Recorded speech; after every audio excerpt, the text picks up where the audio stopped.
What's up guys, Perry here, and I'm going to be giving you a guide on how to beat the new last act of the new dungeon for update 1.5 in Anime Vanguards. And if you saw that I had just failed, that was on purpose guys. I actually failed on purpose so I could restart the video and guide you guys.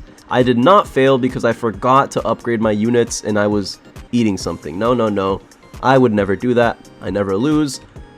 But as I was saying, let me give you guys the quick rundown.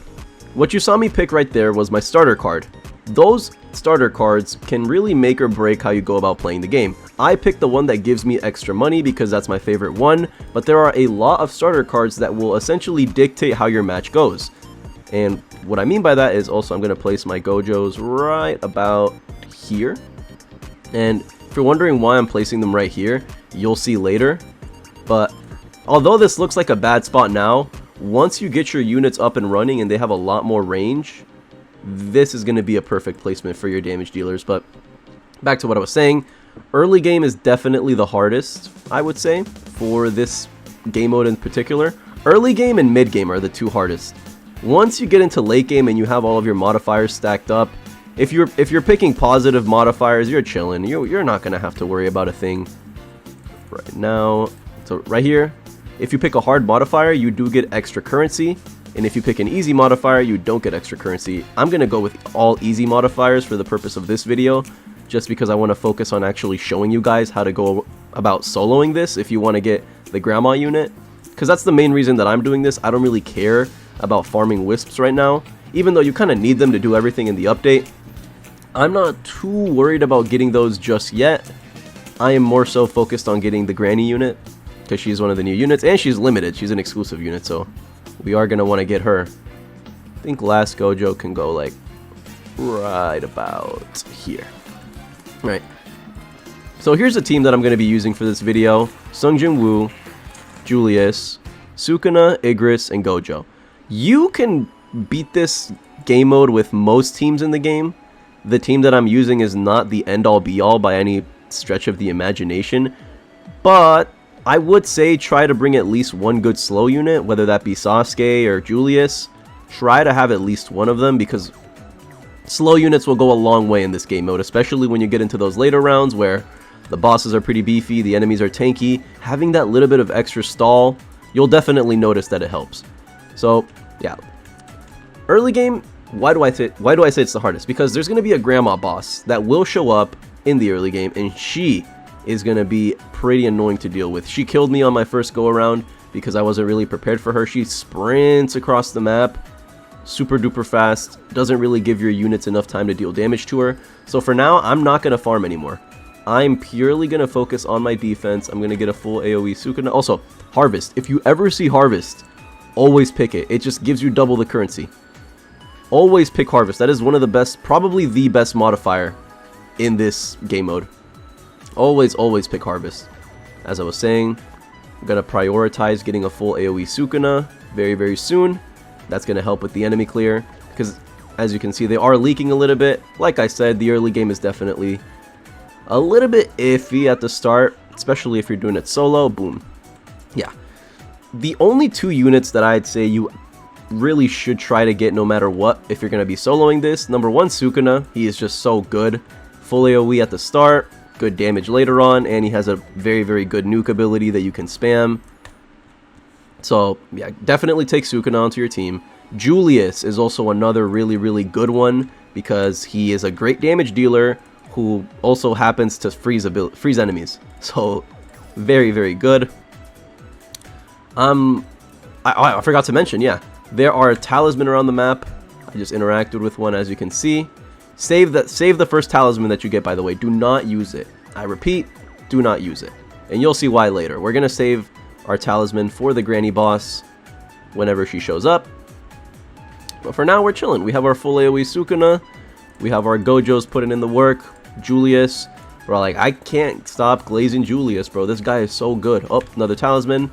Alright, now we can use one just to showcase it. When you press it, it's a full map nuke that does 200,000 damage, I believe. It's really good. But the reason that I say you should always at least save one at all times is for two things. Number one, also, as you can see, more cards. I don't know how often the cards come. I don't know the exact number of waves that they take to show up. But what I do know is if you're trying to solo this, you should probably not pick too many negative modifiers, because they stack up pretty quickly, and stuff gets hairy later on if you pick too many negative modifiers. So for now, I think I'm gonna focus getting a full AoE Igris. I believe that's gonna be our first order of business. I want to get a full AoE Igris, and then I want to get a Sungjin Woo. So we're gonna place our Igris right here, start upgrading this bad boy, and the Granny boss shows up on wave 12 or 13, I believe. Correct me if I'm wrong, I'm not too sure. But the little talisman, the one that you saw me pick up earlier in the video, those spawn all around this map. Oh, there she is. Okay, so now we're gonna pop the nuke ability as soon as we see her. Boom. And just like that, we made short work of her. If we didn't have that nuke ability, she might have killed us, because look at how fast she runs. And she has 200,000 HP, which might not seem like a lot at first, and it's definitely not once you get into the later rounds, but 200k this early on is kind of annoying to deal with. So pro tip number 1, always save at least one talisman at all times, especially at the start, because you can just cheese the boss and move on with your life very, very easily if you do that. So yeah, as I was saying, another reason that you want to have a talisman on you at all times is because one of the bosses has a special mechanic where you need to use a talisman in order to... Oh, there we go. We got our full AoE Igris. Beautiful. This is too much for my eyes. I'm turning that off. Once again, I'm always picking positive modifiers. I'm not going to go with any of the negative ones. But if you want to farm wisps to like their maximum efficiency, yes, do pick negative modifiers. My best advice on how you could... Oh, did I just get a seizure? What happened? My best advice as to how you could farm wisps at the most effective rate, at least from what I've seen so far, play with 4 people and just pick all negative modifiers. These 4 people are probably going to have good units too. Like, I'm talking Monarch units. I'd say that's your best bet. There might be a better method later on. Also, as you can see, talisman spawn, pick that up. I'm not going to waste this one. I am going to keep it until I need to use it. Yeah, best way to farm these new wisp items, probably going to have a full team. And I'm going to place a Julius right here. I'm going to place another Julius right... Julius right here. And one more Julius. I'm going to put bro in the back. If you're wondering why I'm placing all of them in this little middle square here, it's because this is the spot where they can basically cover the entire map once I start getting my buffs in order and once I start getting all my modifiers up. For now, as you can see, my Sungjin Woo literally already covers the entire map. I'm going to start trying to get a Sungjin Woo to max because he synergizes with our Igris. And there are a ton of modifiers in this game mode. One of them, which is really, really, really good, is called Tap It or something. If I get it, I'll show you. But for now, we didn't get it. These cards are random, so there's no way to see. I'm going to take damage. I want all the positive modifiers I can get. Going to turn auto use onto that. Yeah, one of the modifiers makes it so your abilities for your units, like a Rise or Gojo's Nuke or Sukuna's Domain Expansion, it makes their cooldown 50% faster, which is absolutely insane. If you get that even once, if you just manage to pull the card once, it's basically wraps for the entire run, because you're just going to be able to spam your abilities over and over and over again, which is why I chose this exact team to begin with. I have 1, 2, 3 abilities. If I really, really wanted to be a tryhard, I would use Alucard instead of Julius. But just since I know a lot of you guys don't have Alucard that are watching this, I'm going to beat the entire game mode with no Alucard. These are all free-to-play units. All of these units you can get very, very easily. Albeit, I am using 3 secrets, so obviously, if you hop on the game right now, you're not going to be getting these guys anytime soon. But most players that have been playing this game for a little while now, they're going to have all the units on this list, or on this team right here. And I don't have Monarch on any of my units. Yeah, I have Ethereal on Julius, and I have Blitz, and Golden, and Solar. If you have worse traits than me, you'll be fine. Trust me, you'll be fine. You don't need Fortune on your Takarada. and you don't need any of the traits that I have on these guys. This is just the best stuff that I could manage to pull with my luck. Also, another talisman spawn right here. Take that. Could have sworn I saw one over here. Yeah, the talisman spawn periodically. Make sure... Ooh, uncommon loot or slayer. I'm gonna go with uncommon loot. See what we got. Oh, we got press it. Yes, yes, that is so good. That's the modifier that I was talking about. Because I'm gonna use it. Abilities on cooldown. Are you serious? Why are you on cooldown? Okay, well, as soon as we're allowed to use that again, I'll showcase what I'm talking about.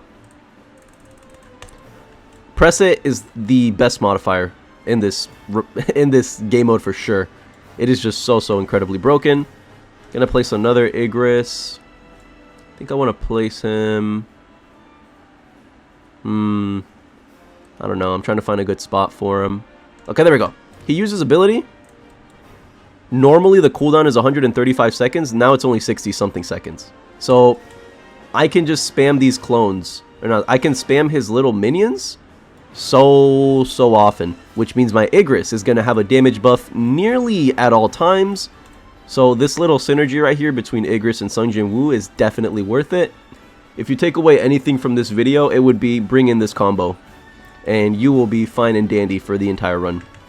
At least once you get things up and running. Early game might be a little sketch, but if you save your talisman for the boss, like I told you to, you'll be fine.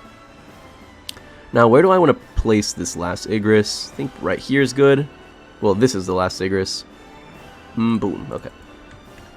Now, for my Sung Jin Woos, these guys have insane range, so I'm just going to place these guys in the back. Place my last Sukuna right here, and just like that, all of our units are in this nice little circular thing. Not circular, it's like triangular thing. Oh, okay, I accidentally picked Slayer, that's fine. Slayer's good, especially for stuff like this. Also, the enemies are getting kind of annoying, so I'm actually going to pop 2 talismans just to clear them out real quick. As you can see, full map nuke is super duper useful, and now we could just focus on the boss. Does he stun enemies? He just stomps on the ground. Anyways, yeah. This is basically all that I wanted to say. I'm going to speed up the footage now because there's not a whole lot for me to talk about. Before I speed it up, we'll do a brief recap on what I want you guys to know for sure. Number 1, if you're going to be running this solo, I don't suggest taking negative modifiers. Number 2, always look for talisman around the map because they are going to be your savior, not only in the early game but in the late game too. They are really good. I don't think you need 2 farms for this game mode. Whether you're running this solo or with a team, I think 2 farms is a bit overkill, and you're going to end up with a lot of extra money that you're not going to be able to use. So don't run double farm, and make sure you have units with abilities. Units with abilities will be your best friend. Right now, I noticed that we are struggling a little bit. Boom, pop domain expansion. That should help out a lot. I'm turning that on to auto use. And yeah, I'm going to speed up the footage for now. If I have anything important to say, I'll let you guys know. But let's just speed things up.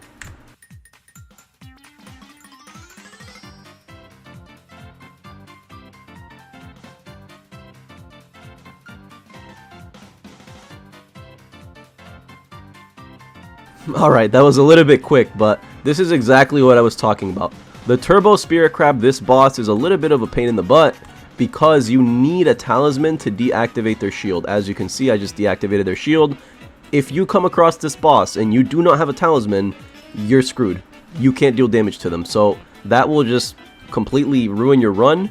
Unless a talisman spawns somewhere along the way that they're getting over to you, but you don't want to risk that. So always keep 1 talisman on you at all times, particularly for situations like this. Anyways, let's go back to speeding the footage up.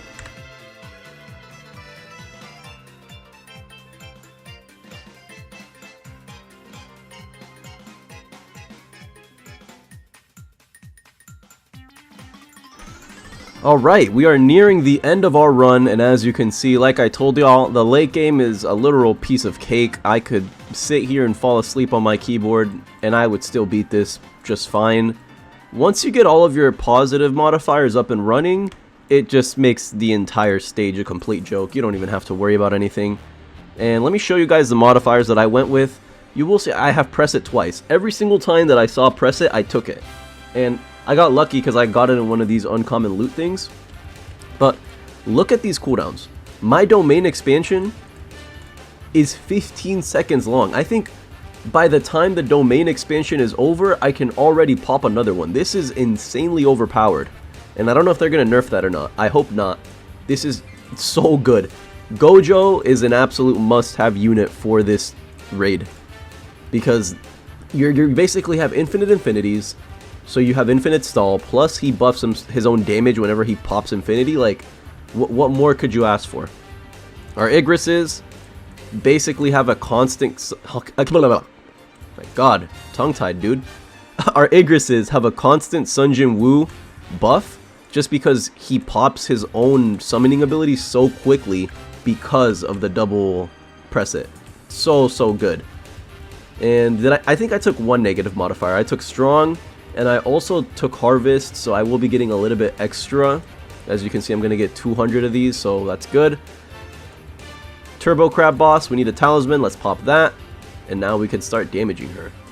I guess I'll just upgrade anything that I have left. And we're good now. We beat this. We do not need to worry at all. Let me just turn auto use on my domain expansion. Maybe take a little nap, you know. I got time. And now this is just an absolute breeze. Don't have to worry about dying at all.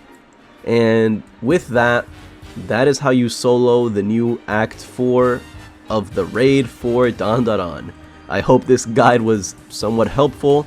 If you don't take anything away from this video, I just want you to know, number 1, bring Gojo. Number 2, don't bring double farms because that's kind of redundant. The game mode is 50 waves long, trust me, you'll have enough money to upgrade your units.